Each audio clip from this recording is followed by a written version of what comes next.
Ladies and gentlemen, we're about to begin. I'm going to ask you to please take your seats.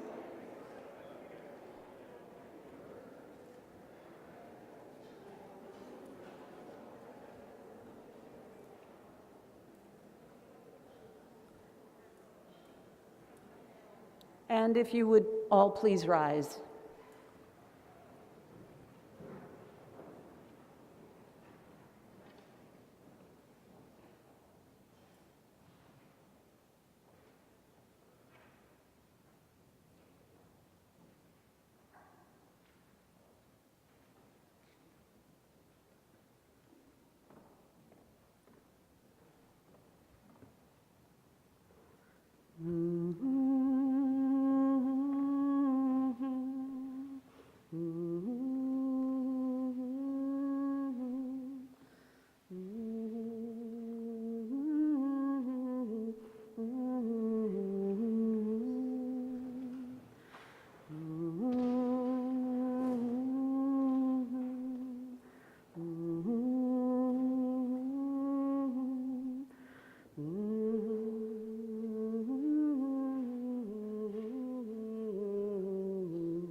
I lift my eyes unto the mountain, from where my help comes. I lift my eyes unto the mountain, from where my help comes. My help comes from the one maker of the heavens and the earth. My help comes from the one maker of the heavens and the earth.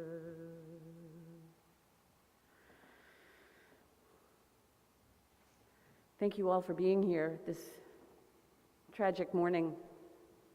I'm Rabbi Liana Moret, the rabbi here of Temple Beth-El, and I need to make a few brief announcements. One is that we will be recording and live streaming this service. However, the recording and the live streaming will be paused during the eulogies and the speakers to protect anonymity. I want to remind everybody, please, to fully be masked. Unfortunately, there has been a reported positive case of COVID in the family, so we want to make sure that this remains safe, that they are not here. And we will be saying the Mourner's Kaddish at the end of the service, so if you want to join in that prayer and you do not have a siddur, raise your hand and our usher will make sure to bring one to you. Lastly, I'm going to ask you please to take out your cell phones now, check them, make sure they're off.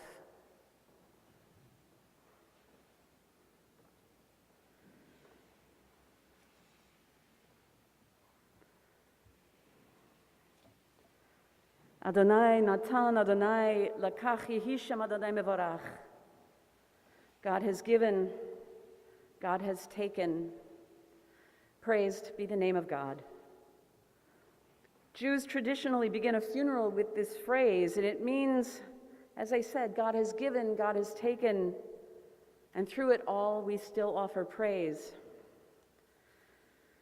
Praise may ring as a very strange way to begin a ritual of loss and mourning, yet it understands what we know, that God's ways of life and death, of love and loss, remain an elusive mystery.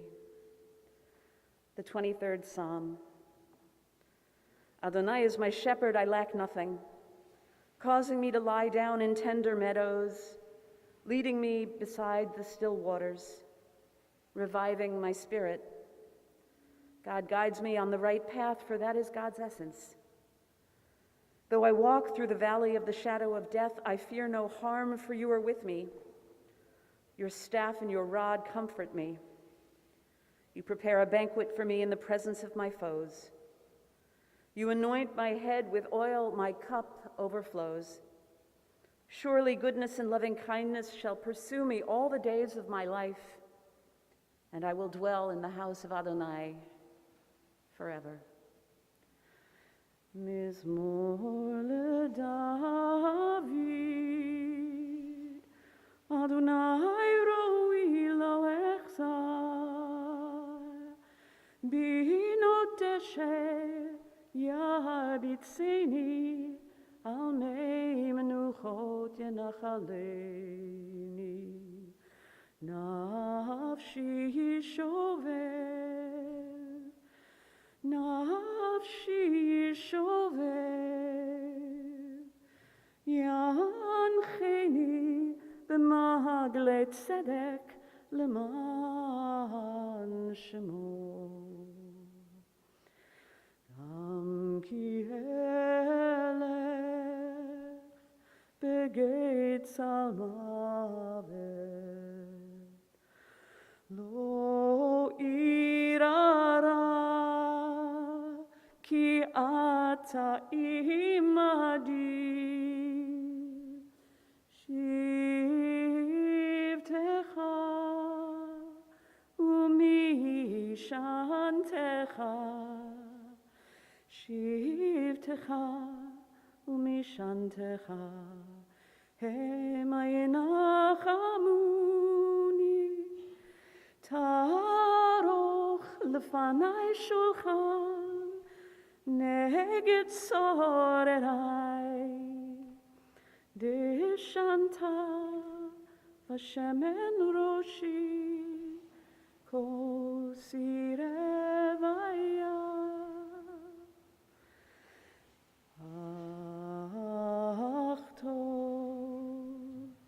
Ach tov v'chesed yidfuni kol yemei chayai,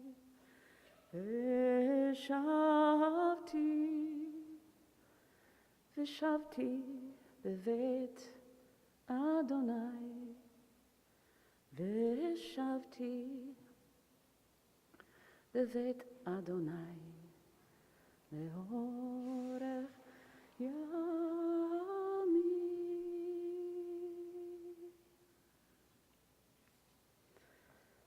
It was the philosopher Martin Buber who noticed the emotional transition in this well-known 23rd Psalm. He noted that it begins by referring to God as this objective third party, in the third person. God causes me to lie down in green meadows. God leads me beside the still waters, revives me, guides me. It's all rather impersonal until we hit that valley of the shadow of death. And then the psalm transitions to a more intimate you. You comfort me. You prepare a banquet before me. You anoint my head. And I think Buber rightly observed that when life is good, God is more distant and objective. But when tragedy and death strike, God is a presence as close to us as you or me. Still, we know that Alan's death casts a very long shadow. And something about this shadow, we might ask, what's the difference between a shadow and darkness? It's that the shadow requires light, and it will help to remember the powerful light of Alan's life and legacy. And it's this light that will bring light to the darkest days. To really honor Alan's life, given its due time, we must eventually emerge from that shadow by embracing the values and lessons of his life to be carried on through living well. A hole has been rent in your lives that will never be filled. But especially Amélie, Jennifer, Jewel, and Dan, we hold hope and faith that the memories that we've shared, the love, the devotion, the companionship, all that we've learned, all we've received and given through Alan, this will offer us comfort and meaning. From Psalm 90, O God, through all generations you have been our strength and our home. Before the mountains were born or the oceans were brought to life, for all eternity you are. 1,000 years in your sight are like yesterday when it passes. You return our bodies to the dust and snuff out our lives like a candle flame. You hurry us away. We vanish as suddenly as the grass. In the morning it shoots up and flourishes. In the evening it wilts and dies. For our life dissolves like a vision and fades into air like a cloud. We live for 70 years, 80 if we're strong. Years filled with pain and suffering, they pass, and we fly away. Teach us how short our time is. Let us know it in the depths of our souls. Show us that all things are transient and as insubstantial as dreams. And after heaven and earth have vanished, there is only you. Fill us in the morning with your wisdom, shine through us all our lives, and let our hearts soon grow transparent in the radiance of your love. Show us how precious each day is. Teach us to be fully here, and let the work of our hands prosper for our little while. Those of us who are here today, who are mourning and remembering Alan, we, all of us, we are the work of his hands, about which the psalmist wrote, the living lessons of Alan's life. And today we might honor Alan's memory by thinking about who or where you would be if not for your relationship with Alan. And we might honor Alan's memory by thinking about just that, if not for him. Some of us wouldn't be here. Indeed, you would not be the person you are today. Birth is a beginning and death a destination, and life is a journey. From childhood to maturity and youth to age, from innocence to awareness and ignorance to knowing, from foolishness to desecration, and then perhaps to wisdom, from weakness to strength, or from strength to weakness, and often back again, from health to sickness, and we pray, to health again, from offense to forgiveness, from loneliness to love, from joy to gratitude, from pain to compassion, from grief to understanding, from fear to faith, from defeat to defeat to defeat, until looking backwards or ahead, we see that victory lies not at some high point along the way, but in having made the journey, step by step, a sacred pilgrimage. Birth is a beginning, and death a destination, and life is a journey, a sacred journey to life everlasting. It is a fearful thing to love what death has touched, what death can touch. A fearful thing to love, hope, dream, to be and to lose. A thing for fools, this, and a holy thing to love. For your life has lived in me, Your laugh once lifted me. Your word was a gift to me. To remember this brings painful joy. It is a human thing, love, a holy thing, to love what death can touch. The reason that we are here is to begin to put Alan Mentha's life into context. Yes, it's a sacred duty, it's a mitzvah to accompany our dead, to begin to face what we have lost and to turn that loss into cherished memory. There's a phrase that we offer when someone dies. It's Tehei nishmato tzora b'tzora chaim. And it means, may his soul be woven into the eternal fabric of life. As much as we feel that it is far too early, we have to say that the thread of Alan's life is now complete. And it is now our obligation to take that thread and finish the process of weaving it into the tapestry of our lives and the world. And that's what we're doing here today. The most powerful testament to a person's life can be offered by those who knew him, loved him, were loved and cared for by him, learned from him, knew the joy of his smile, read with him. Those were inspired by him, those who knew his compassion, his commitment, and how much he really cared, his formidable spirit.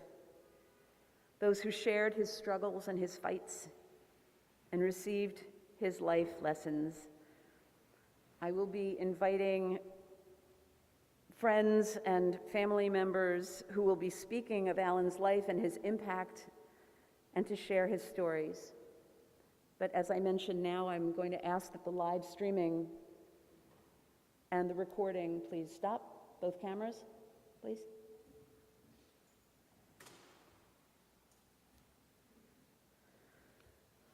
And while this is done, the first person who was to speak is Daniel Mentha, Alan's brother, his little brother. But unfortunately, it's Dan who was diagnosed with COVID this morning, and so he sent me an outline of his notes of what he wanted to say. So I'm going to do my best to read these and do them honor. It's an outline, it's not full sentences, so I'll do my best. It was about a year ago that Alan was diagnosed. Maybe a little more, right? And it was then that Alan showed even more immense courage than I had seen him show even ever before. The pain he endured was extraordinary. That was evident.